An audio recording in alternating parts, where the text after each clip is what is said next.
नमस्कार दोस्तों। आज दोस्तों हम बात करने वाले हैं करप्शन के ऊपर, भ्रष्टाचारी के ऊपर, इंडियन ब्यूरोक्रेसी के ऊपर। यानी कि आज हम जो हमारी अफसरशाही है, जिसको हम नौकरशाही या सर्वेंट्स कहते हैं, सिविल सर्वेंट्स कहते हैं, मेनली जो लेक्चर है वो पूरी तरीके से डेडिकेटेड होगा यूपीएससी एस्पिरेंट्स के लिए। एक तरीके से जो भी बिग या कह लीजिए जो बड़े ऑफिसर्स होते हैं उनके लिए डेडिकेटेड होगा। कैसे भ्रष्टाचारी का गेम जो है वो चलता है और क्या इसके पीछे कारण है, क्या जो है समाज की मनोदशा है, इस पे बहुत ही विस्तृत रूप से जो है इस वीडियो पे चर्चा होने वाली है। तो यदि आप मेरी तरीके से गहरा अध्ययन किसी विषय के बारे में जानना चाहते हैं, यदि समझना चाहते हैं किसी चीज़ को, तो ही इस वीडियो को देखें। अदरवाइज़ आप जो है समझने से ज़्यादा रटने पे और एग्ज़ाम को निकालने पे फोकस करते हैं तो इस वीडियो को ना देखें। ये वीडियो आपके लिए नहीं है। ये वीडियो कुछ जो है चुनिंदा लोगों के लिए है जो अपनी समझ को ऊपर बढ़ाना चाहते हैं, ना कि उनके लिए जो सिर्फ जो है किसी एग्ज़ाम को निकाल करके अपने जो है वो एक। चलिए जो है अब वीडियो को स्टार्ट कर लेते हैं। सबसे पहले जो है हम इस वीडियो में बात करने वाले हैं, हम बात करेंगे इस वीडियो में ब्यूरोक्रेसी के बारे में। देखिए, जो भी ब्यूरोक्रेसी होती है यानी कि जो अफसरशाही होती है, वो किसी भी लोकतांत्रिक देश की, किसी भी वो लोकतांत्रिक हो, वो कैपिटलिज्म स्टेट हो, वो चाहे सोशलिस्ट स्टेट हो, उसका फेस होती है। यानी कि अगर आप स्टेट का आइडिया का लें, अगर किसी स्टेट का जो आइडिया होता है, जैसे हम बात करने वाले हैं इस लेक्चर में इंडियन ब्यूरोक्रेसी के ऊपर, हम बात करेंगे ब्यूरोक्रेसी के ऊपर। और जो ब्यूरोक्रेसी होती है यानी कि जो भारत की ब्यूरोक्रेसी है या दुनिया के किसी भी देश की जो ब्यूरोक्रेसी है, वो स्टेट का फेस होती है। यानी कि सरकार, एक जो राज्य होता है, एक राज्य की जो कल्पना होती है, जो स्टेट होता है, वो स्टेट की जो छवि यानी कि जो इमेज उसके नागरिकों में बनती है, वो ब्यूरोक्रेसी के द्वारा ही बनती है। जैसे मान लीजिए आप जो है किसी काम को करवाने के लिए किसी अधिकारी के दफ्तर में पहुंचिए, ऑफिस में पहुंचिए। यदि वो व्यक्ति अच्छा काम कर देता है, आपका भला कर देता है, तो आप जो है समझोगे कि आपकी जो सरकार है, आपका जो स्टेट है, वो अच्छा काम कर रहा है। इसी तरीके से अगर कोई व्यक्ति आपकी जो सरकार का, जैसे मान लीजिए आपका कोई अधिकारी या कोई ऑफिसर आपसे रिश्वत लेता है, आपसे करप्शन लेता है, आपसे घूस करता है, तो आपकी छवि बनती है कि जो सरकार है कहीं ना कहीं ये भी करप्ट होगी, जो कि सही बात भी है। आगे मैं वीडियो में आपको एक्सप्लेन भी करूंगा कि ऐसा क्यों होता है। जैसे आप हमारे अगर राज्यों में अगर आप देखोगे तो करप्शन लगभग हर तरफ व्याप्त है, कोई भी उसको सुनने वाला नहीं है। कैसे ये सारे सिस्टम होता है, ये वीडियो बहुत डिटेल में अभी मैं आपको बताऊंगा। तो हमारी जो ब्यूरोक्रेसी है वो आखिर फॉर्म कैसे होती है, कहाँ से ये जो है करप्शन इसमें आ जाता है। हमारे जो स्टेट हैं, जैसे छत्तीसगढ़ का अगर आप नक्सल का इलाका देखोगे तो वहाँ पे स्टेट की जो छवि है वो नागरिकों में बहुत बेकार है। इसलिए हमारे जो है इंटरनल सिक्योरिटी का जो है मेजर रहता है। जैसे हमारे नक्सलिस्ट हैं वो हमारे देश ही के होकर के जो है एक अलग राज्य बनाने की कल्पना करते हैं, एक अलग राज्य की मांग करते हैं। तो इसके पीछे क्या कारण है? इसके पीछे कारण है हमारी करप्शन, हमारी जो अफसरशाही है, उन्होंने जो है किसी तरीके से उसका काम नहीं अच्छे से कर पाया। और कहीं ना कहीं जो इमेज है उन नक्सलियों के अंदर, हमारे जो ऑफिसर्स हैं उनकी एक ख़राब इमेज बनी हुई है। और इसी से जो है उन्होंने स्टेट को भी पहचान लिया है कि इंडिया जो है इससे हमें अलग होना है, और ये नक्सल वाले जो लोग हैं वो हमारे लोगों को मारते रहते हैं। ये तो हो गई इमेज की बात। यानी कि जो इंडियन ब्यूरोक्रेसी है, ये अगर आप इसकी हिस्ट्री से अगर देखोगे, ये जो अगर इसकी हिस्ट्री आप देखोगे तो ये हिस्ट्री बहुत पुरानी है। आप अशोका के टाइम देख लीजिए, आप उससे पीछे चले जाइए, सभा और समिति बनती थी हमारे इंडियन। जैसे आप अगर आप पढ़ेंगे बुक अमर्त्य सेन की, तो उसमें जो है उन्होंने सब चीज़ें बताई हैं कि किस तरीके से हमारे इंडिया में जो है डिस्कशन डिबेट वगैरह सब चलती रहती थी। आदरणीय प्रणब मुखर्जी जी की भी बुक है, जो कहते थे कि हमारी जो इतना पुराना सिस्टम है वो कैसे चलता। पहले जो है अशोका के टाइम पे अगर आप देखोगे तो महामत्ताज, मात्या, अमात्या, ये सारे लोग जो है ब्यूरोक्रेसी को संभालते थे। तमाम तरीके के टेस्ट होते थे। जैसे अगर आप 30 प्रकार के टेस्ट देखोगे, अगर आप जो है अशोका के एम्पायर में चले जाओ, 30 प्रकार के टेस्ट होते थे इन ब्यूरोक्रेसी को हायर करने की। यानी कि जो ब्यूरोक्रेसी है वो राजा के आसपास की जो मंत्री परिषद है, वो आज से नहीं, वो बहुत पुरानी है। यानी कि जो बैठने का चलन है वो बहुत पुराना है। क्या ब्यूरोक्रेसी के बगैर स्टेट नहीं चल सकता? कि अगर कोई नेता जो है, लीडर अगर कुछ अच्छा करना चाहे, क्या उसको ब्यूरोक्रेसी की मदद लेनी पड़ेगी?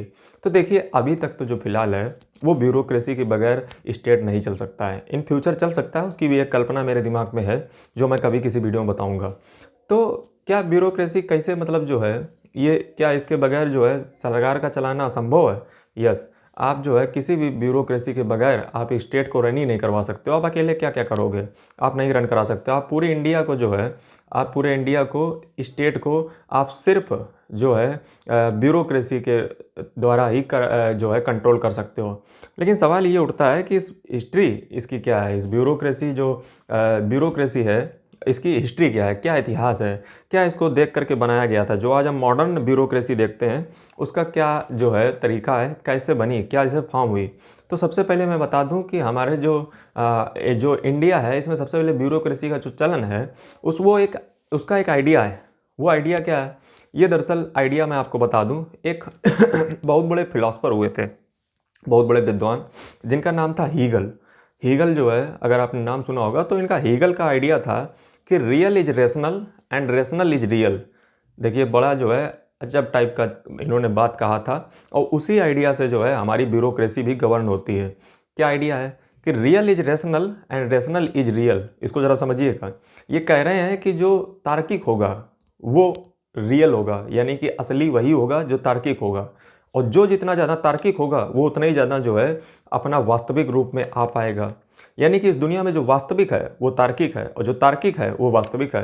कितनी अजब सी बात कही है ना, लेकिन मैं आपको समझा देता हूँ। इनका कहने का तात्पर्य बिल्कुल आसान सा है कि इस दुनिया में जो है वास्तविक वही है जो बहुत ज़्यादा तार्किक है।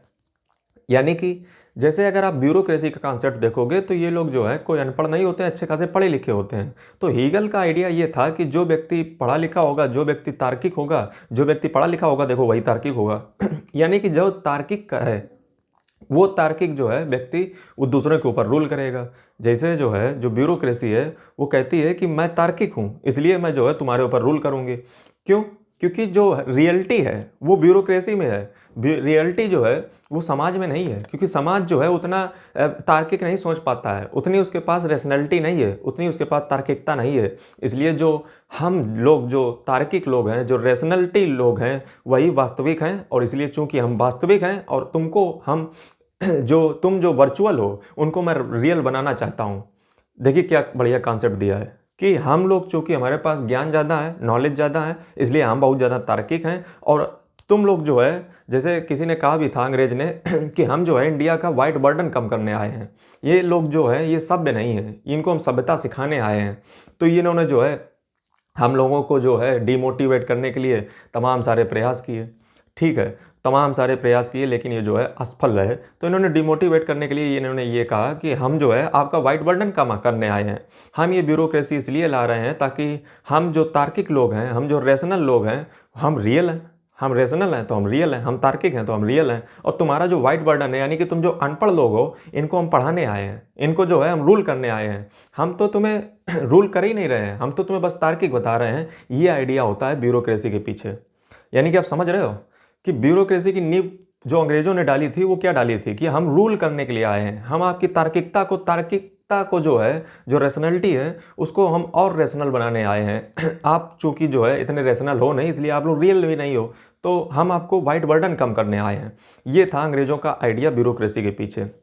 सबसे पहले जो है अगर आप लॉर्ड डलहौजी का देखोगे तो उन्होंने जो है सीसीएस वगैरह चालू की थी। तो उसमें जो है सत्येंद्र प्रसन्न सिन्हा पहले जो है आईसीएस व्यक्ति बने थे। उसके बाद जो है तमाम रिफॉर्म होते रहे और तमाम तरीके से संशोधन होते रहे। 1947 के बाद सरदार पटेल जी ने जो है आज की जो मॉडर्न ब्यूरोक्रेसी है उसको फॉर्म किया। लेकिन ये जो है, क्या ब्यूरोक्रेसी हमारी बदल गई? तो इसके पीछे जवाब है नहीं। आज भी जो हमारा ब्यूरोक्रेसी का आइडिया है वो लॉर्डशिप वाला ही है। यानी कि एक बैठे बैठे व्यक्ति जो है वहाँ पे जो है देखता रहेगा और जो है अपने हुक्म जो ऑर्डर हैं उनको चलाता रहेगा। उसको फील्ड पे जाने की कोई आदत नहीं है, वो बस जो है हुक्मरानी अपनी चलाता रहेगा।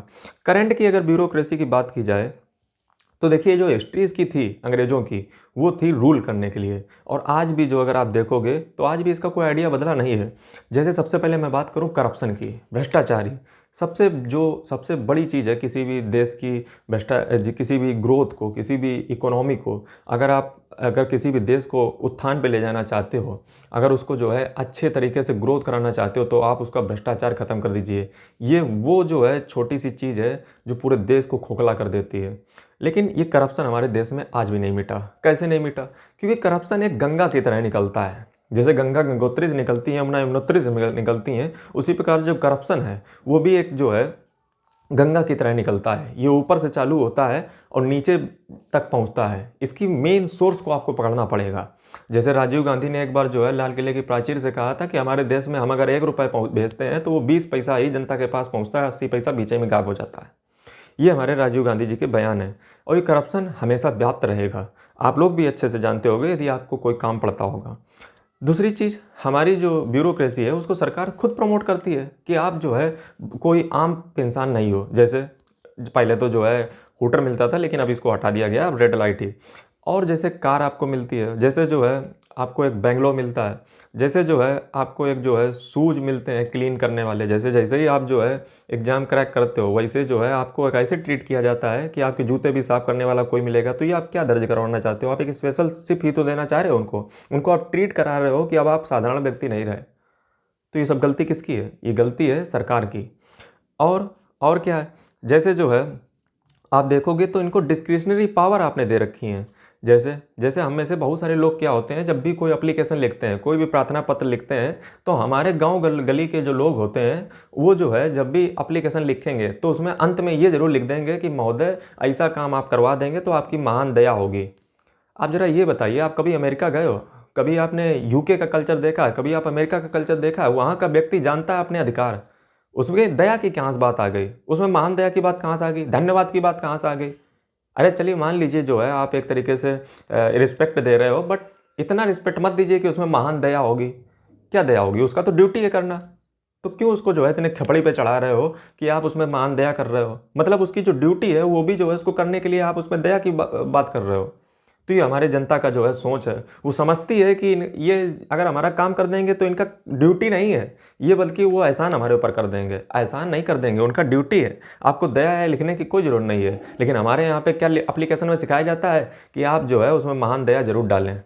तो पहली गलती जो है ये हमारे समाज में ही है, क्योंकि हमारा समाज ही नहीं समझता है कि आपको अधिकार मिलेंगे नहीं, आपको अधिकार छीनने पड़ेंगे। और ये अधिकार तभी आप छीन पाओगे जब आपको कॉन्स्टिट्यूशनल और लॉ का जो है नॉलेज होगा, ज्ञान होगा। अदरवाइज जो है आप ऐसे रिक्वेस्ट करते रहिए और मान दया लिखते रहिए। पहले तो ये लिखना आप बंद कीजिए, इसमें जो है आपकी भी गलती है। दूसरी चीज़ ये है कि हमारे जो ब्यूरोक्रेसी है उसमें कई सारी डिस्क्रिशनरी पावर मिलती हैं। जैसे मान लीजिए किसी को कॉन्ट्रैक्ट देना हुआ, किसी को ठेका देना हुआ, किसी को जो है कुछ काम करवाना हुआ, उसमें जो है किस आधार पे आपने उस व्यक्ति को चुना, आपने किस आधार पे उस व्यक्ति को, फला व्यक्ति को ये कॉन्ट्रैक्ट या ठेका या जो है कोई भी अगर आपने योजना का लाभ दिलवाया तो किस बेस पे दिलाया?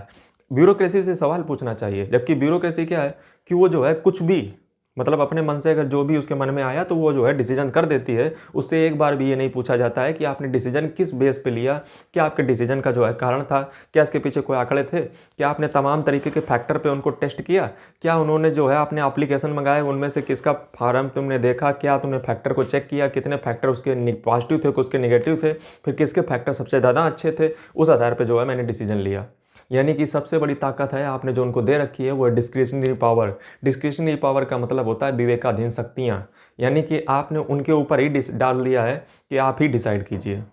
इस ताकत के देखिए फ़ायदे भी हैं, नुकसान भी हैं। जैसे कभी भी जो कोई भी ब्यूरोक्रेसी से जो है कोई गलती हो जाती है तो उसको निकालने का भी जो है ये एक मुद्दा बनता है कि डिस्क्रिशनरी पावर देखिए फ़ायदेमंद सौदा नहीं है, ये दोनों सौदा हैं। ये फ़ायदे का भी सौदा है, नुकसान का भी सौदा है। अगर फ़ायदे के सौदे से आप पे सरकार ने सवाल नहीं उठाया तो आपका फ़ायदा है, बट कहीं अगर सरकार ने सवाल उठा दिया और जो है आपको डिस्क्रिशनरी पावर के चलते निकाल दिया गया तो ये कई केसों में देखा गया है। ठीक है, अगला अगर बात किया जाए तो हमारे देश में क्या होता है कि जितना भी डिस्ट्रीब्यूशन का काम होता है, देखिए ब्यूरोक्रेसी के पीछे जो समाज की नज़र है वो नज़र ऐसे भी बनती है क्योंकि हमारे देश में जितना भी डिस्ट्रीब्यूशन का काम होता है, जितनी भी सरकारी योजनाएं आती हैं उनको जन जन तक पहुंचाने का काम ब्यूरोक्रेसी का ही है। जैसे मान लीजिए कोई भी योजना का लाभ अगर आपको नहीं मिल पा रहा है तो आप जो है चक्कर काटे जा रहे हो और वो व्यक्ति जो है अपनी जो काम को है वो कर नहीं रहा है, फिर आप उसमें मानदेय लिख रहे हो। तो ये गलत चीज़ें हैं। हमें जो है ये समझना पड़ेगा कि हमारी जो ब्यूरोक्रेसी है उसके हाथों में कॉन्ट्रैक्ट को मत दीजिए।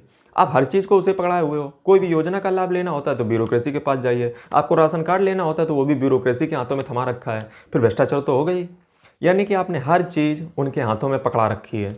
इससे वो मनमाना भ्रष्टाचार करते हैं। यानी कि जितना भी सोशल वेलफेयर का भी काम था, यानी कि जो सामाजिक कल्याण का भी काम था, वो भी उनके हाथों में कर रखा है। इससे जो हमारी देश की इकोनॉमिक जो इफेक्ट पड़ता है वो भी पड़ता है। यानी कि आपने राशन कार्ड डिस्ट्रीब्यूशन का जो ठेका है वो भी जो है उनके हाथों में पकड़ा रखा है, उन्हीं के हाथों में सारा कुछ जो है मैनेजमेंट रहता है। तो ये सब ब्यूरोक्रेसी के हाथों में।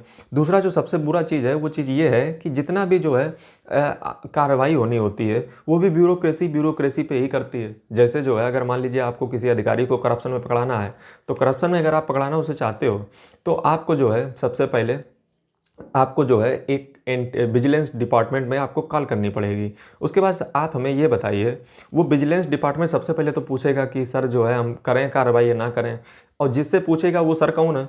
वो सर भी तो अधिक अधिकारी, एक जो ब्यूरोक्रेसी का ही मेंबर है, वो भी जो है इस अफसरशाही में आता है। तो आप बताइए वो जो है आपके ऊपर कार्रवाई क्यों करेगा? जैसे मान लीजिए हमसे एक छोटा व्यक्ति, और जब सारे एक ही गंगा के रूप हैं ये वही बात आ गई। जब गंगा एक ही सोर्स से निकलती हैं, तो आप अगर ऊपर वाले सोर्स से पूछोगे कि सर नीचे वाले के ऊपर हम जो है जांच चालू कर दें, तो वो क्यों अनुमति देगा कि आप चालू कीजिए? क्योंकि वो गंगा तो एक ही निकलती है, एक ही सोर्स है उसका। तो भैया वो जो है तुम्हारे ऊपर क्यों करवाएगा? अगर मान लो धोखाधड़ी में झूठी मूठी करवा भी दिया तो आपको कुछ नहीं होने देगा, वो पकड़वाएगा ही नहीं, वो आपको पहले ही इन्फॉर्म कर देगा। तो हमारे यहाँ पे सबसे बड़ी दिक्कत है कि हमारे यहाँ पे जज का निर्णय कर रहा है। यानी कि जो हमारी ब्यूरोक्रेसी है वो ही ब्यूरोक्रेसी का निर्णय कर रही है कि उसका क्या होगा। अगर कोई कार्रवाई होगी तो वो भी ब्यूरोक्रेसी से होगी। यदि कोई नेता को जो है अगर आप चिट्ठी दोगे तो नेता जो चिट्ठी होती है, जो समस्या होती है, वो भी जो है ऐसे बस पकड़ते हैं और ऐसे जो है पकड़ाते चले जाते हैं ब्यूरोक्रेसी के मेंबर्स को। तो ये हमारे देश की सबसे बड़ी दुर्भाग्य है कि हमारे यहाँ पे इतनी सारी चीज़ों का कंट्रोल जो है आपने ब्यूरोक्रेसी के हाथ में दे रखा है। और हमारे साथ जो है एक मेरी याद रखिएगा, मैंने किसी फिलोसफर या हो सकता है किसी व्यक्ति की पढ़ी थी कि पावर करप्टस, यानी कि जो पावर होती है वो हमको करप्ट करती है, और एब्सोल्युटली पावर कंप्लीटली करप्टस, यानी कि बहुत ज़्यादा पावर हमें पूरी तरीके से भ्रष्ट बना देती है। सेम अगर इसकी स्थिति अगर आपको देखनी हो तो ये आप इंडिया के कॉन्टेक्स्ट में देख सकते हो। पावर करप्टस, ताकत जो है हमको करप्ट करती है। एब्सोल्युटली पावर टोटली करप्टस, पूरी तरीके से हमको करप्ट करती है। सेम चीज़ें जो है हमारी इंडियन ब्यूरोक्रेसी में आपको देखने को मिल सकती हैं। अगला अगर बात किया जाए तो हमारी जो जो ब्यूरोक्रेसी है उसमें पॉलिटिकलाइजेशन भी बड़ा है। सबसे पहले जो है हमने इसकी बात की करंट इशू की। करंट के इशू में जो है हमने इतनी सारी बातें आपसे की कि इसके करंट इशू क्या है, इसकी हिस्ट्री पे हमने बात की, इसकी जो है हमने हिस्ट्री पे भी बात की, और जो है अब हम बात करने वाले हैं इसके पॉलिटिकलाइजेशन पे। क्या होता है पॉलिटिकलाइजेशन या राजनीतिकरण? तो राजनीतिकरण की अगर बात की जाए तो हमारी जो ब्यूरोक्रेसी है, अगर उसको आप देखोगे बहुत ध्यान से, बहुत बारीकी से देखोगे, तो उसमें जो है ब्यूरोक्रेसी में कहीं ना कहीं पॉलिटिकलाइजेशन मिलता है। जैसे सबसे पहले तो जो है मैं इसमें बात करूंगा कि जो पॉलिटिकल लीडर्स होते हैं, हमारे देश के जो राजनीतिक व्यक्ति होते हैं, वो अपना पैसा कैसे कमाते हैं। उससे आप समझोगे कि ये ब्यूरोक्रेसी करप्ट होती कैसे है, क्योंकि हमें डीप अंडरस्टैंडिंग चाहिए। तो हमारे देश के जो पॉलिटिशियंस होते हैं या जो राजनीतिज्ञ होते हैं, ये पैसा कमाते हैं टिकट बेच करके। जैसे कई बच्चों के मन में ये रहता है कि मेरे गांव में जो है एक व्यक्ति ऐसा है, वो पॉलिटिक्स में है, और उसके पास जब से वो पॉलिटिक्स में गया है तब से उसके पास बहुत ज़्यादा पैसा आ गया है या बहुत ज़्यादा संपत्ति आ गई है। आखिर संपत्ति आती कैसे है, कहाँ से इसका जो है एक, दरअसल मेरा तो ऐसा मानना है कि कोई व्यक्ति राजनीति में तभी आता है जब जो है उसके पास कोई 2 नंबर का काम या कोई गलत काम कर करके वो जो है पॉलिटिकल में प्रवेश करता है। क्योंकि पॉलिटिक्स के करने के बहुत फ़ायदे होते हैं, उससे कई सारी छूटें मिल जाती हैं, जिससे जो है कोई व्यक्ति एक पॉलिटिक्स हो और वो जो है एक अच्छा काम करके पॉलिटिक्स में आया हो, ऐसा तो बहुत कम ही एग्जाम्पल देखने को मिलता है। ज़्यादा से ज़्यादा कोई जो है माफिया, कोई बहुत बड़ा अपराधी, वही जो है पॉलिटिक्स में प्रवेश करता है और अपने बल के दम पे, अपने जो पैसों के दम पे तमाम पैसा लुटाता है, खर्च करता है, फिर उसके बाद पॉलिटिक्स में आ जाता है। उसके बाद जो है उसकी बल्ले बल्ले, उसके बाद जो है वो ज़िंदगी भर बैठ बैठ के खाता है, क्योंकि उसके पास कुछ विशेषाधिकार मिल जाते हैं पॉलिटिकल लीडर्स के। जैसे जेल में उनसे बहुत तमीज़ से बात होगी और उनको तमाम तरीके के ऐश सुविधाएँ वगैरह दी जाती हैं। तो ये पॉलिटिक्स का फंडा है। पॉलिटिक्स में जो है कमाई कैसे होती है? कमाई होने का एक सोर्स होता है टिकट को बेचना। जैसे अभी जो है सांसद चुनाव आ रहे हैं, तो इसमें जो कोई भी व्यक्ति जो आपके क्षेत्र से खड़ा होगा तो उसको टिकट मिलनी होती है, वो उस पॉलिटिकल पार्टी के द्वारा दी जाती है। तो टिकट बेचने के भी पैसे लिए जाते हैं। जैसे मान लीजिए अगर मैं जो है कानपुर से खड़ा होता हूँ, तो मुझे जो है जो बीजेपी का जो अध्यक्ष होंगे उनसे, या मान लीजिए जो कांग्रेस के अध्यक्ष होंगे उनसे मुझे टिकट लेनी पड़ेगी। उस टिकट का जो है चार्ज मुझसे पैसा किया जाएगा। तो ये पहला तरीका होता है किसी भी पॉलिटिकल पार्टी का जो है पैसा कमाने का। दूसरा तरीका ये होता है कि आप जो है भर्ती निकालिए। जैसे ये देखिए, बहुत ही करंट का एग्जांपल मैं आपको बता दूं। इससे इसीलिए कहता हूं कि समझ बहुत ज़रूरी है। आदमी का पढ़ा लिखा भले ना हो, लेकिन समझदार व्यक्ति होना चाहिए। सबसे दूसरी बात है कि ये जो पार्टियां होती हैं, ये भर्तियां निकालती हैं। जैसे जो है, जो कोई भी सरकार होगी सबसे पहले एक भर्ती निकालेगी, और भर्ती का मतलब है चांदी चांदी। कैसे भर्तियों में लूट होती है मैं आपको बताता हूँ। भर्तियों में लूट ऐसे होती है कि सबसे पहले भर्ती निकाली जाएगी, फिर जो उससे कमाई होगी, जैसे मान लो 500 600 700 800 रुपये जो लिए जाएंगे, लाखों की संख्या में फॉर्म पड़ते हैं, लेकिन उसमें चयन कितने का होना है? कुछ हज़ारों का ही होना है, कुछ थाउजेंड्स का ही होना है। यानी कि बाकी जो उल्लू लोग हैं, उन्होंने तो फार्म भरे, उनका तो पैसा गया, उनका सब कुछ गया।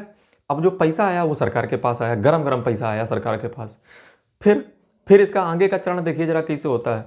आगे का कुछ मामला ऐसा रहता है कि जो भर्ती तो चलो हो गई, भर्ती तो मान लो हमने कर दी, लेकिन भर्ती चलो हो गई, फिर जो है जब भर्ती होगी तब भ्रष्टाचार होगा। जैसे मान लीजिए मैंने कहा कि मेरे गांव का एक व्यक्ति है, अब उसको मुझे लगवाना है किसी भर्ती में, तो मैं कहूँगा कि 25 लाख रुपए दो, 30 लाख रुपए दो, मैं आपका भर्ती करवा दूंगा सिलेक्शन। और फिर मैं जो हूँ अपने जहाँ से गंगा निकलती है करप्शन की, वहाँ पे कुछ पैसा फेंकूंगा और वो व्यक्ति जो है सेलेक्ट हो जाएगा बिना परीक्षा दिए। या मान लो कुछ भी ऊंच नीच कर करा करके हम उसको जो है नौकरी दिलवा देंगे।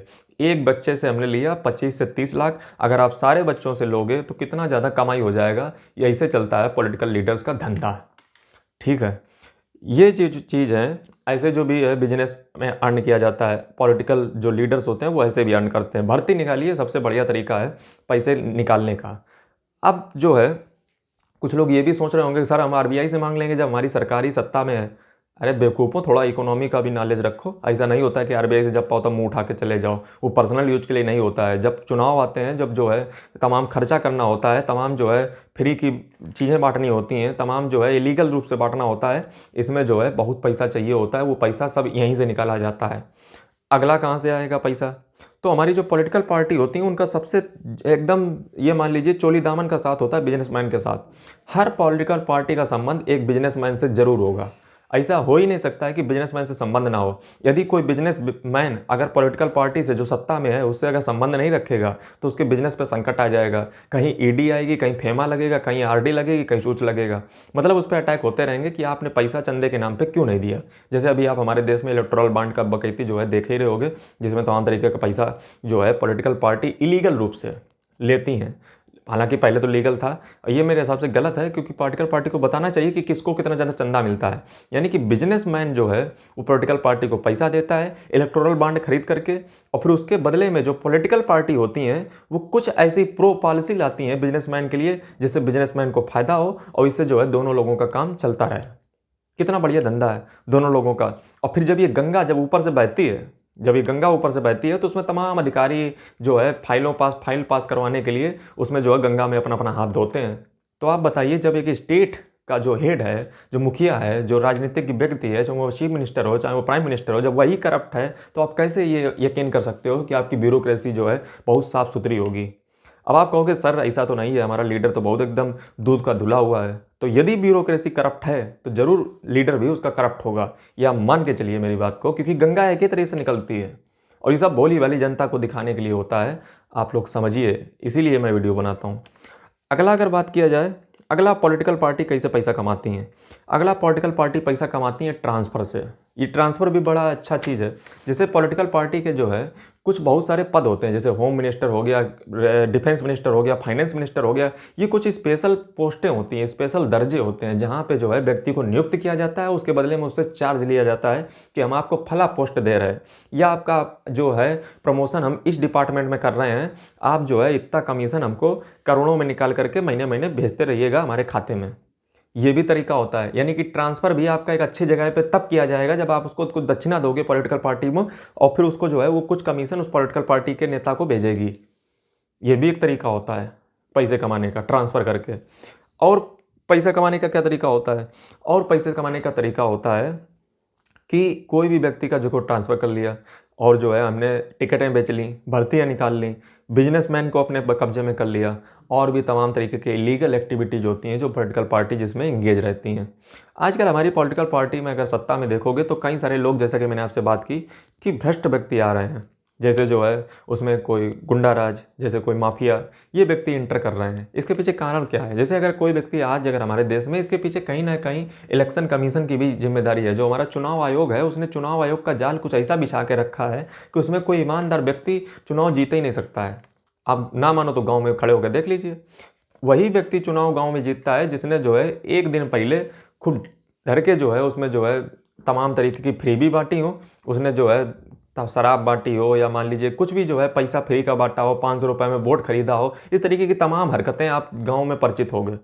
ये सारी चीज़ें कैसे होती हैं? ये सब करप्शन से होता है। अगर हम एक ईमानदार व्यक्ति वो अगर लुटाएगा नहीं, लोगों को खिलाएगा नहीं, लोगों को पिलाएगा नहीं, लोगों को बांटेगा नहीं, इलेक्शन से पहले कुछ इलीगल काम करेगा नहीं, तो चुनाव में जो है उसको जनता वोट नहीं देगी और जनता उसको हरवा देगी। मतलब जनता भी चाहती है कि कहीं ना कहीं एक पावरफुल व्यक्ति ही उसमें राजनीति में जाना चाहिए और फिर वो जो है 5 साल हमको लूटे। ये हमारे देश का सबसे बुरा तरीका है कि जिसके पास पैसा होगा, पैसा कोई ईमानदार के पास नहीं होगा, पैसा बेईमानी के पास होगा, क्योंकि उसी के पास 2 नंबर का धंधा है। तो आप बताइए पॉलिटिक्स में गुंडा राज जाएगा, माफिया राज जाएगा, यही तो सब जाएगा। इसके पीछे जिम्मेदार हमारा चुनाव आयोग भी है, चुनाव आयोग का सिस्टम भी है, जो ये सिस्टम ऐसा बना के रखे हैं कि उसमें एक आम आदमी जो है पैसा खर्चा ही नहीं कर सकता, क्योंकि उसके पास पैसा ही नहीं। वो कैसे होर्डिंग लगवाएगा, कैसे जो है करोड़ों का पैसा टीवी चैनल को जो है पत्रकारों को खरीदने के लिए, गोदी मीडिया को बनाने के लिए, तमाम तरीके के पत्रकारों को जो पैसा दिया जाएगा, वो पैसा तभी दिया जाएगा जब जो है वो पॉलिटिकल लीडर के पास बहुत ज़्यादा पैसा होगा, वो तमाम विज्ञापन निकालेगा। आपको पता है जितना ये बैनर प्रचार निकलता है, करोड़ों का इसमें पैसा खर्च होता है एक ऐड लगवाने में। और आज तो आप देखते हो यूट्यूब पे देख लीजिए, आप फेसबुक पे देख लीजिए, हर जगह कंट्रोल कर रखा है। हर जगह जो है आपको एक ऐसा मेंटालिटी, आपको पत्रकारों के सारे ऐसा एक कबाड़ भरा जा रहा है आपके दिमाग में, जिससे आपको ऐसा लगे कि हाँ सब एकदम बहुत अच्छा चल रहा है, सब एकदम अच्छा चल रहा है। आपको बुरी बुरी न्यूज़ बिल्कुल नहीं दिखाई जाएंगी। हमारे देश में जो है जो मेन मुद्दे हैं उनकी बातें बिल्कुल नहीं की जाएंगी। बस एक व्यक्ति का जो है झंडा फहराया जाएगा, बस एक व्यक्ति का झंडा फहराया जाएगा। इसी तरीके से जो है हमारी पॉलिटिकल पार्टी पैसे कमाती हैं। इसी तरीके से जो गंगा है हमारी ऊपर से निकलती है, फिर नीचे तक जो है मैली होती चली जाती है। और हम कहते हैं कि हमारा अधिकारी बेकार है, हम कहते हैं हमारी ब्यूरोक्रेसी बेकार है। दरअसल ब्यूरोक्रेसी नहीं, उसका जो मेन मुखिया है, जहाँ से गंगा निकल रही है, वही करप्ट है। आप ये बात मान के रखिए। तो ऐसे जो है हमारे पॉलिटिकल लीडर्स पैसे कमाते हैं।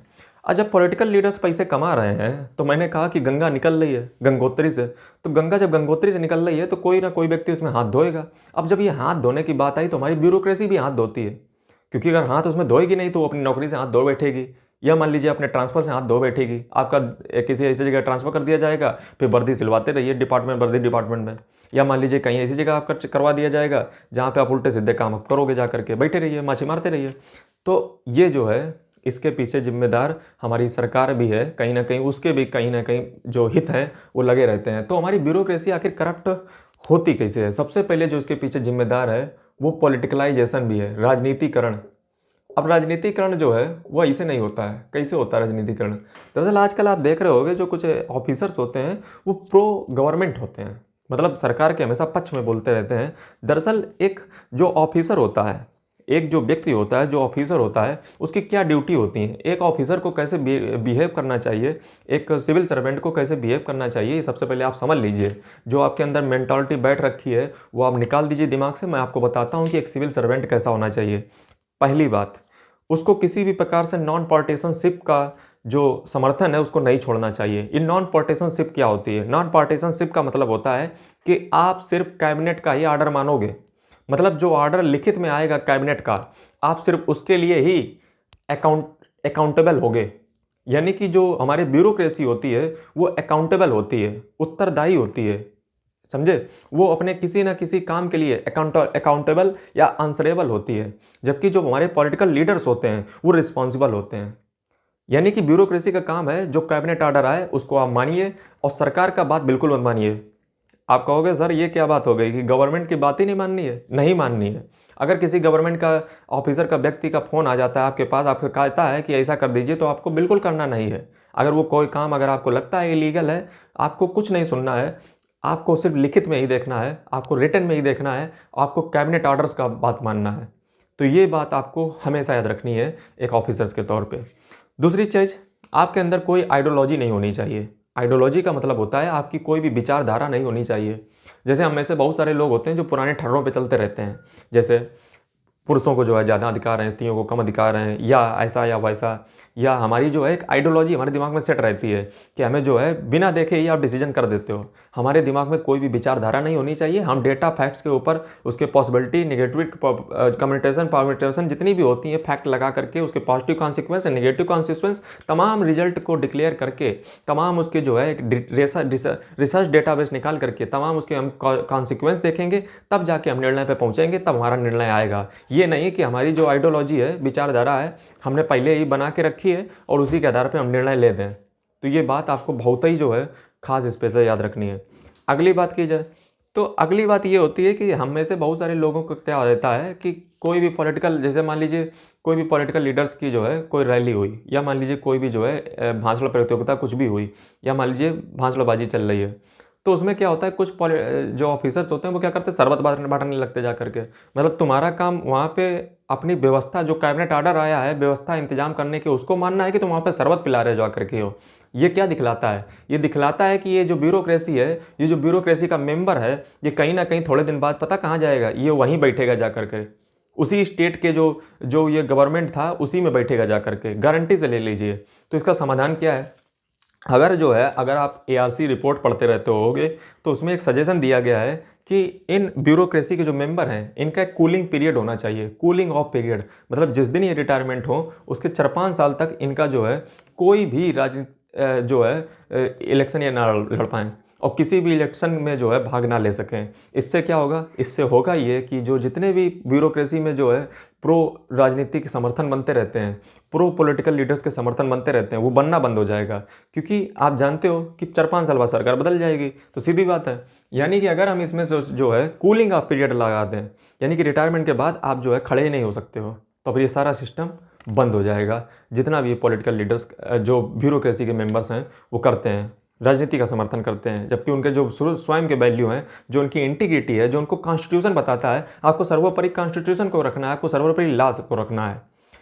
तो अभी तक जो है जितनी भी हमने सारी बात की, हमने बात की इंडियन ब्यूरोक्रेसी की हिस्ट्री के ऊपर, इंडियन की ब्यूरोक्रेसी की जो करंट स्थिति है उसके ऊपर हमने बात की। उसके बाद हमने बात की इसका पॉलिटिकलाइजेशन पे।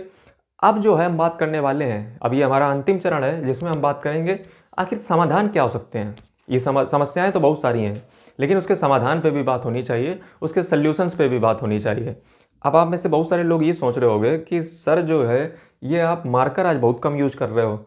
इसके पीछे कारण ये है कि दरअसल ये मार्कर जो है मेरा कहीं खो गया है, और ये जो मार्कर है वो मार्कर मिटता नहीं है। इसीलिए मैं जो है इस वीडियो में आज आया तो था लिखने के लिए, बट मैं मार्कर का कम से कम प्रयोग कर रहा हूँ। लेकिन मुझे पूरी उम्मीद है कि आपको सुनने में मज़ा आ रहा होगा। कान में लीड लगा लीजिए, सुनते रहिए, काफ़ी कुछ आपको इस वीडियो से सीख मिलेगी। अब हम जरा बात कर लेते हैं इसके सल्यूशन क्या हैं। क्या इंडियन ब्यूरोक्रेसी को कैसे इंप्रूव किया जा सकता है, क्या इसके सल्यूशन है, क्या इसके समाधान है। तो इसका सबसे पहला समाधान है कि देखिए, समाधान एक ही होता है। जैसे एक जो खुला सांड है उसको बांधने के एक ही तरीका होता है, उसको जो है रस्सी में बांधिए, उसको जो है खूंटे में बांधिए, वरना जो है वो कहीं ना कहीं अपना मुंह घुसेरेगा जा करके। तो इसको भी पकड़ने का एक ही तरीका है, वो है लॉ, रूल्स एंड रेगुलेशंस। मतलब कानून, नियम और कुछ जो है रेगुलेशंस, यानी कि रेगुलेट करने के लिए। अब आप में से बहुत सारे लोग होंगे वो सबसे पहले तो यही समझ लें कि लॉ, रूल्स एंड रेगुलेशन में फ़र्क क्या होता है। लॉ जो होता है वो एक कंट्री में ही वैलिड रहता है। जैसे अगर मान लीजिए मैं जो हूँ इंडिया के कानून से को बाहर करना चाहता हूँ, तो मैं ऑस्ट्रेलिया में जाकर किसी का क्राइम कर दूँ, मेरे ऊपर इंडियन लॉ जो है वो लगेगा ही नहीं। यानी कि लॉ जो है एक टेरिटरी में ही लगता है। फिर रूल क्या होता है? रूल होता है, जैसे लॉ एक बड़ा शब्द है, कानून एक बड़ा शब्द है, लेकिन वो एक स्कूल में कैसे लगेगा, वो होता है रूल्स। रूल्स जो है एक इंस्टीट्यूशन के लिए बनाए जाते हैं, उनको एक स्पेसिफिक तौर पे डिफाइन किया जाता है कि आपके स्कूल में क्या रूल रहेंगे, लेकिन वो रूल फॉलो किसको करेंगे? वो फॉलो करेंगे लॉ को, वो फॉलो करेंगे कानून को। तो रूल आप समझ गए, रूल एक इंस्टीट्यूशन के लिए होते हैं। और जो लॉ होता है वो बृहद टर्म है, वो एक बिग टर्म है जो एक बड़ा फ्रेम दर्शाता है। लॉ जो है आपकी कंट्री में ही वैलिड रहते हैं, रूल जो है वो एक इंस्टीट्यूशन में वैलिड रहते हैं, और वो लॉ को कुछ और मैग्नीफाई कर देते हैं। जो रेगुलेशन होते हैं ये बड़े काम के इंडियन ब्यूरोक्रेसी के लिए। जो रेगुलेशन होते हैं वो एक इंडिविजुअल के ऊपर लगते हैं, वो एक व्यक्ति विशेष के ऊपर लगते हैं। जैसे जो इंडियन क्रिकेटर्स हैं, जैसे मान लीजिए अगर भारतीय खिलाड़ी हैं, उनके ऊपर क्या लगाया जाएगा, रेगुलेशन लगाया जाएगा कि आप अगर विदेश में जाओगे, क्योंकि ला तो लगेगा नहीं ना, रूल लगेंगे, उन पर रेगुलेशन टाइट होगा कि आप जो है विदेश में जाकर के किसी भी जो है असभ्य तरीके की घटना में शामिल नहीं होंगे, आपको जो है अपने होटल में ही रहना है, आपको अपने कमरे के अंदर ही रहना है। इस तरीके की बातें जो है रेगुलेशन में बता दी जाती हैं उनको, नियम के बारे में कि आपको विदेश में कैसे रहना है। वो क्या है, वो उनको रेगुलेशन है जो उनको आउट ऑफ कंट्री भी गवर्न कर रहे हैं। यानी किसी व्यक्ति को, अगर आप इंडियन ब्यूरोक्रेसी को भी जो अगर आप कंट्रोल करना चाहते हो, अब वो जैसे कभी कभी ये कहता है कि मेरा पर्सनल मुद्दा है, हम चाहे एक पॉलिटिकल लीडर की बारात में जाएं या हम किसी व्यक्ति की बारात में जाएं, तुमको इससे क्या लेना देना। तो इसके पीछे जिम्मेदार हैं रेगुलेशंस। आपके रेगुलेशंस ऐसे होने चाहिए कि आपको टाइट रहना चाहिए कि आप जो है किसी भी पॉलिटिकल लीडर की चीज़ों में शामिल नहीं होगे। ये जो है रेगुलेशन है आपका, आपके ऊपर इम्पोज। तो बताइए हमारी ब्यूरोक्रेसी इसमें शामिल हो पाएगी? नहीं हो पाएगी, क्योंकि रेगुलेशंस एक इंडिविजुअल को गवर्न करते हैं और इसमें वो व्यक्ति ये नहीं कह सकता कि मेरा पर्सनल मामला है, पब्लिक मामला है, क्योंकि आप एक पब्लिक की चीज़ हो, ठीक है, आप पर्सनल नहीं हो। अगला बात किया जाए, अगला जो है गांधी जी ये कहते हैं कि देखिए, गांधी जी अच्छा इसके समर्थक नहीं है। गांधी जी कहते हैं कि हमारी जो चेतना है, जो हमारा माइंड है, जो हमारी आत्मा है, उसको शुद्ध कीजिए। आपके जो कानून कानून हैं वो कुछ नहीं करने वाले हैं। गांधी जी बिल्कुल इसके अपोजिट समर्थन करते हैं। वो कहते हैं कि जो ये जो रूल हैं, ये लॉ हैं, ये सब लगाने से कुछ नहीं होगा। जब अगर व्यक्ति को आपको सुधारना है तो उसको जो है उसकी आत्मा को शुद्ध कीजिए, उसकी आत्मा को सुधारने का प्रयास कीजिए। जैसे पाप से घृणा करो, पापी से नहीं करो, मतलब उसको अंदर से शुद्ध कीजिए, तब वो व्यक्ति जो है निखार लाएगा। जैसे हमारे जो ब्यूरोक्रेसी है उसमें narrow meaning of good life भरा हुआ है। Narrow meaning of good life का मतलब है कि हमारे अंदर बहुत संकीर्ण, कि हम इतना पैसा कमा लेंगे, वो दौलत शोहरत ये कभी नहीं कम होने वाली है। तो गांधी जी कहते हैं कि इसको अंदर से प्योर कीजिए। जितना फोकस आप अंदर से करोगे, कानून कानून कुछ नहीं करने वाले हैं। तो गांधी जी का विचार ये है। दूसरी तरफ जो हमारे ब्यूरोक्रेसी के जो मेंबर हैं वो करप्ट इसलिए भी होते हैं क्योंकि वो कैपिटलिज्म में रहते हैं, वो जो है पैसे में रहते हैं। और कार्ल मार्क्स का क्या कहना था? कार्ल मार्क्स कहता था कि कैपिटलिज्म जो है वो लोगों को लालची बनाती है। वो ज़्यादा से ज़्यादा गुड को कंज्यूम करने पे डिपेंड करती है कि गुड जितनी ज़्यादा जो है हमारे पास हो, हमारे पास ये हो, वो हो, ये हो। तो ये सब जो है कहीं ना कहीं दोनों बातें, जो गांधी जी की बात है, कार्ल मार्क्स की बात है, वो कहीं ना कहीं इनर कॉन्शियंस से ही मिलती है। यानी कि हमारी जो कॉन्शियंस है, जो हमारी चेतना है, जो हमारा आत्मा है, उसको प्योर कीजिए। लॉ कुछ नहीं काम करेंगे। अच्छा, लॉ की दूसरी विशेषता ये भी है कि लॉ जो है, लॉ अगर आप ज़्यादा लॉ से ही सब कुछ गवर्न करना चाहोगे तो हमारी पब्लिक आज तक जो है वो लॉ से नहीं गवर्न हुई। जैसे हमारी पब्लिक को जो है जब लॉ की जानकारी नहीं होगी, जैसे हमारे समाज में कहाँ किसी को कितनी जानकारी है कानून की, कि कानून क्या कहता है, क्या राइट है, क्या रॉन्ग है, ये कुछ जानता ही कहाँ है व्यक्ति। तो यदि व्यक्ति को अगर आपको जनवाना है तो लॉ जो है आपके काम नहीं आएंगे। कानून जो है उसका दुरुपयोग किया जाएगा एक ब्यूरोक्रेटिक मेंबर के द्वारा, क्योंकि कानून की नॉलेज उसे है, आम जनता को नहीं है। तो वो व्यक्ति जो है कोई ना कोई लूप होल्स निकालेगा उन कानूनों से बचने का, उन कानूनों से खेलने का। जैसे आपने सुना भी होगा कि मैं कानून से खेलता हूँ। तो कानून जो है ना, ये खेलने का जो है, कबड्डी खेलने का तरीका है, जिससे कोई भी व्यक्ति बहुत आसानी से बच सकता है अगर उसके पास अच्छी खासी कानून की लैंग्वेज, भाषा है। तो कानून एम्बिग्यूटी भी ला सकते हैं। ये जो है समाज को न्याय दिलाने के, ऐसा ना हो कि कहीं मामला उल्टा पड़ जाए। तो इसमें कौन सही है कौन गलत है, इस पर विचार आप कीजिएगा। अगला बात किया जाए तो हमारे देश में जो है अगर आप देखोगे तो जो ईमानदार व्यक्ति होता है उसको समाज भी रिकॉग्नाइज नहीं करता है। क्यों? क्योंकि उसको जो है समाज में क्या है कि एक तरीके से फ्री फंड का खाते खाते, 5 किलो 10 किलो खाते खाते फ्री फंड की बहुत आदत पड़ चुकी है। कोई भी व्यक्ति काम करना क्यों चाहेगा जब उसको जो है बैठे बैठे आप सब खिलाते रहोगे। सबको कह दीजिए कि जो है कल से कोई काम नहीं करेगा, कल से जो है राशन कार्ड सब बटेगा। ये जो हराम की आदत होती है ना, ये व्यक्ति को अगर एक बार लत लग गई तो ये बड़ी ख़राब होती है। इसलिए अमेरिका का कल्चर जो है कहीं ना कहीं थोड़े अर्थों में सही है। ये उन लोगों के लिए होना चाहिए जो व्यक्ति बहुत ही ज़्यादा गरीब हैं। लेकिन आप अपने अड़ोस पड़ोस में देखिए, राशन कार्ड कौन ले रहा है? एक अमीर से अमीर व्यक्ति भी ले रहा है। यानी कि हराम की जो है वो जो है खा रहे हैं, फ्री फंड की, जिसको उर्दू में हम जो है कह सकते हो। लेकिन जो एक ईमानदार व्यक्ति होगा वो ज़्यादा पैसे खर्च नहीं करेगा, वो आपके ऊपर ज़्यादा पैसे नहीं लुटाएगा। जैसे एक मान लीजिए बेईमान व्यक्ति है, एक बहुत करप्ट जो है व्यक्ति है ब्यूरोक्रेसी का, और वो जो है समाज में कोई भी व्यक्ति अगर 5-10 लाख रुपए लेकर, अगर मान लो कोई समस्या लेकर आता है तो रिश्वत लेकर के उसकी समस्या को सॉल्व कर देता है। अब आदमी उसकी नज़रों में बहुत इज्जत बनाता है कि अरे भैया जो है हम उसके पास गए थे, उसने जो है 5-10 लाख रुपए मांगे, हमारा काम कर दिया। उसने जो है हमसे 4,000 रुपये मांगे, हमारा काम कर दिया। समाज कितना जो है उसको तवज्जो देता है कि उस व्यक्ति ने हमारे जो है इतना पैसा लेकर के हमारी समस्या का निदान कर दिया और समाज बहुत खुश है। एकदम जो है खुश है। समाज को जो है वो व्यक्ति कभी कभी महीने में जो है दान दक्षिणा का भी आयोजन कर देता है, कभी कभी लंगर चलवा देता है, कभी कोई पुण्य का काम कर देता है, तो समाज सोचता है कि देखो भैया काटता भी बहुत अच्छे से है, बांटता भी बहुत अच्छे से है। मतलब जो है व्यक्ति ये नहीं देखता है कि वो पैसा कहाँ से लाया, वो पैसा बेईमानी से कमाया हुआ, भ्रष्टाचारी से करप्शन करके लाया हुआ पैसा है। समाज उसको बहुत एकदम हीरो बना देता है। जैसे आप कई सारे उसके एग्जाम्पल भी देखते होंगे जो बाद में पकड़े जाते हैं। तो समाज को ये चाहिए कि जो व्यक्ति ईमानदारी के रास्ते पे चले वो ज़्यादा पैसा नहीं लुटा पाएगा, वो ला से चलेगा, वो कायदे का काम करेगा। लेकिन समाज हीरो किसको बनाता है? जहाँ से फ्री की रेवड़ियाँ मिलें। और फ्री की रेवड़ियाँ कहाँ से मिलेंगी? फ्री की रेवड़ियाँ जो है वही लोग बांट पाएंगे, वही नेता लोग बांट पाएंगे जो एक तरीके से माफिया होंगे, जिनके पास अपार दौलत बड़ी होगी, लोगों की लूटी हुई वही दौलत जो है आपको थोड़ा थोड़ा चटाते रहते हैं स्वाद। तो ये चीज़ें आपको समझनी पड़ेंगी। इसमें कहीं ना कहीं मैं तो हमेशा सबसे बड़ा समाधान इसका यही है कि समाज का ही दर्पण होती है सरकार। यदि आप जो है क्वेश्चन करना शुरू कर दो, आप सवाल करना शुरू कर दो अपनी सरकार से, तो जो है आपको कोई भी व्यक्ति बेवकूफ़ नहीं देश में बना सकता है। आप सवाल ही तो नहीं करते हो। सबसे बड़ा सवाल है कि आप सवाल ही नहीं करते हो। आपको जो पकड़ा दिया जाता है आप चले जाते हो। आपको कोई जानने में इंटरेस्ट ही नहीं है। आप जो है बस आपको दिन भर का दिनचर्या, तो इससे काम नहीं बनेगा। हमारा समाज जब जागरूक होगा तो वो समझेगा हर चीज़ की इम्पोर्टेंस और क्या जो है सच्चाई है, क्या झूठ है, कितना फरेब किया जा रहा है, ये सारी चीज़ें समझ पाएगा। यदि हमारा समाज ही अनपढ़ रहेगा तो वो कभी सवाल नहीं करेगा, वो इसी तरीके से जो है अपनी कटवाता रहेगा और कप की काटती जाती रहेगी। क्योंकि साउथ में क्या होता है, साउथ के लोग जो है काफ़ी पढ़े लिखे होते हैं, वो अपनी सरकार से सवाल करते हैं, क्वेश्चन करते हैं। तो साउथ में आप डेवलपमेंट देख लीजिए, साउथ में विकास देख लीजिए, जबकि हमारे नॉर्थ इंडिया में कहने ही क्या। अगला जो है बात किया जाए, आप एक चीज़ ये देखिएगा कि वो स्टेट बहुत ज़्यादा डेवलपमेंट होता है जहाँ के सिटीजन बहुत ज़्यादा डेवलपमेंट होते हैं, जहाँ के व्यक्ति बहुत होशियार होते हैं, पढ़े लिखे होते हैं। वो जो स्टेट होता है, वो जो राज्य होता है, वहाँ का डेवलपमेंट आप देख लीजिएगा। जैसे आप दिल्ली का देख लीजिए, जैसे आप साउथ इंडिया का देख लीजिए। क्यों यहाँ पे डेवलपमेंट है? क्योंकि यहाँ का जो सिटीजन्स है वो पढ़ा लिखा है, वो जो है अनपढ़ नहीं है। वो सरकार से सवाल करता है, कोई समस्या होती है उसकी समस्या को सुना जाता है।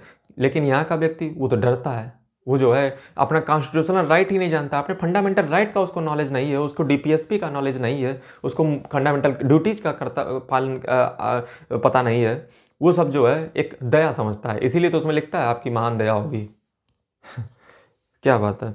अगला अगर बात किया जाए तो एक जो है हमारी इंडियन ब्यूरोक्रेसी का अगर बात किया जाए तो हमारी इंडियन ब्यूरोक्रेसी का अगर आप कोड ऑफ कंडक्ट देखोगे तो हमारा बहुत पुराना है।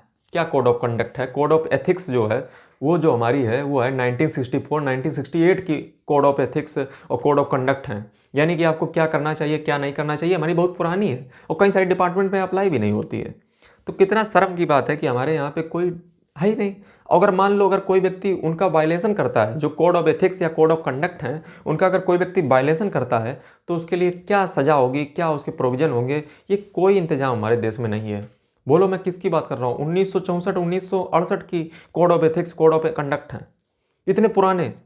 तो सोचिए कैसे पालन होगा। अगर उनका कोई व्यक्ति वायलेट करता है तो उसका कहाँ वो व्यक्ति जाएगा, उसका वायलेशन पे क्या होगा, कौन सुनेगा? अगर उसकी सुनने वाला भी होगा तो वो भी ब्यूरोक्रेसी का ही मेंबर होगा, तो कुछ ना होने वाला। अगला अगर बात किया जाए तो लास्ट बात जो है अगर बात किया जाए तो आरटीआई की बात आती है। या आरटीआई क्या होती है? आरटीआई हम में से सभी लोग जानते होंगे कि हमारे देश में जो है राइट टू इन्फॉर्मेशन है। यानी कि सरकार जो है पैसा कहाँ खर्च करती है, कितना पैसा खर्च करती है, कैसे पैसा खर्च करती है, इसका जानने का अधिकार, किसी भी व्यक्ति की सूचना पाने का अधिकार हमारे देश में हर व्यक्ति को है। लेकिन आप में से हमें ये बताइए, आप में से अगर आसपास किसी व्यक्ति से पूछोगे उसको ये अधिकार पता है? उसको ये अधिकार नहीं पता है। वो जानता ही नहीं कि आरटीआई होती क्या है, सूचना का अधिकार होता ही क्या है। जैसे हमारे स्कूलों में ये प्रक्रिया चालू की जाए कि हर बच्चा को जो है आरटीआई के बारे में बताया जाए कि आरटीआई फाइल कैसे की जाती है, आप कैसे किसी सरकार से जो है जवाब पूछ सकते हो। आरटीआई से जो है बड़े बड़े समाधान इस देश में निकले हैं, लेकिन हमारे देश का जनता आरटीआई के बारे में जानता ही नहीं है। सूचना का अधिकार 2005 का जो कानून था उसके बारे में जानता ही नहीं है। इसी तरीके से जो आरटीआई का कानून है वो इस देश से उड़ा दिया जाएगा और आप जो है देखते ही रह जाओगे। आरटीआई का अधिकार आपको बताता है कि किसी भी बारे में अगर आपको सूचना पता करनी है, देश से के जो व्यक्ति हैं, जो ऑफिसर्स हैं, उनसे अगर सूचना पता करनी है तो आप आरटीआई का प्रयोग कर सकते हो। इस आरटीआई में सबसे बड़ी खामी इस समय ये है कि आरटीआई जो है, आरटीआई करती क्या है?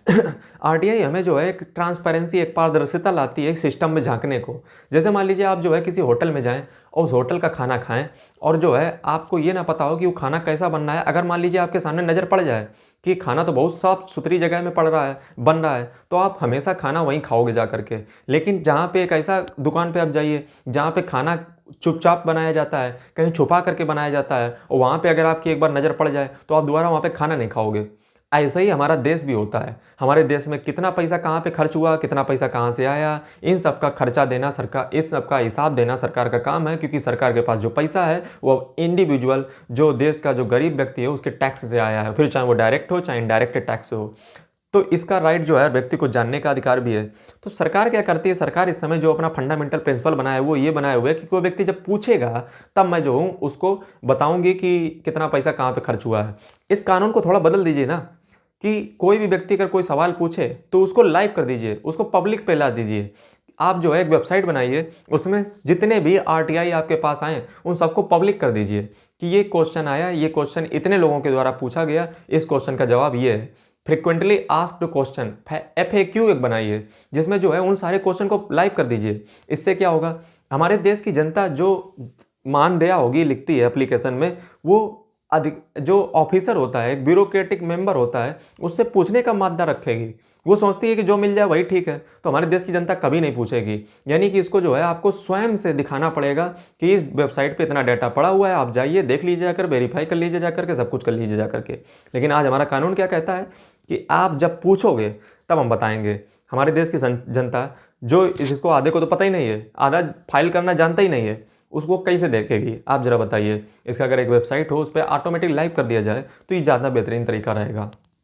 दूसरी चीज़, अंतिम चीज़ जिसमें मैं बात करने वाला हूँ वो है सिटीजन चार्टर। ये सिटीजन चार्टर क्या होता है? सिटीजन चार्टर की अगर बात की जाए तो सिटीजन जो चार्टर होता है ये हमारे देश का बहुत इंपॉर्टेंट चीज़ है। जैसे हमारे देश का जो व्यक्ति है वो क्वालिटी के बारे में नहीं जानता है। जैसे अगर आप 1991 के पहले चले जाओ बैंकिंग सिस्टम में, तो हमारे बैंकिंग सिस्टम में क्या होता था कि किसी भी प्रकार से जो है इतनी सर्विसेज बेकार होती थी 1991 से पहले, कि हमारे देश में जो है अगर जैसे कोई भर्ती निकली, उसका जो है अगर आपको पैसा कटाना है या मान लीजिए कोई भी चीज़ का अगर आपको पैसा निकालना है, तो कम से कम आप ये मान लीजिए कि आपको 3 से 4 दिन लग जाएंगे। क्योंकि उसके पास छोटा मोटा कंप्यूटर है, उसी से काम करता है, फिर उसमें जो है लाइन लगती है, शाम को जो लोग बच जाते हैं उनका लाइन सुबह जल्दी लगा दिया जाता है, और जब तक आप जाते हो, मतलब कितना भयंकर सिस्टम था हमारे देश का सर्विसेज का। और हमारे देश का आम आदमी ये जानता ही नहीं था कि सर्विस होती क्या है। वो बस यही जानता था कि बैंक से पैसा निकालने हैं तो 2 दिन लाइन में लगना पड़ेगा 1991 से पहले। लेकिन जब हमारे 1991 के बाद LPG, लिबरलाइजेशन, प्राइवेटाइजेशन, ग्लोबलाइजेशन, वैश्वीकरण की जो पॉलिसी आई, इसने हमारे देश में एकदम चमत्कार कर दिया। ICICI bank, DBC bank, HDFC bank, ये सारी बैंकें आई, इन्होंने दिखाया कि वर्क कैसे किया जाता है, वर्क कल्चर क्या होता है, क्वालिटी क्या होती है, कैसे क्वालिटी को मेंटेन किया जाता है। उन्होंने दिखाया कि आप जो है इस तरीके से भी फास्ट काम कर सकते हो। तो ये क्या हुआ, हमारे जो देश था उसमें कंपटीशन आया।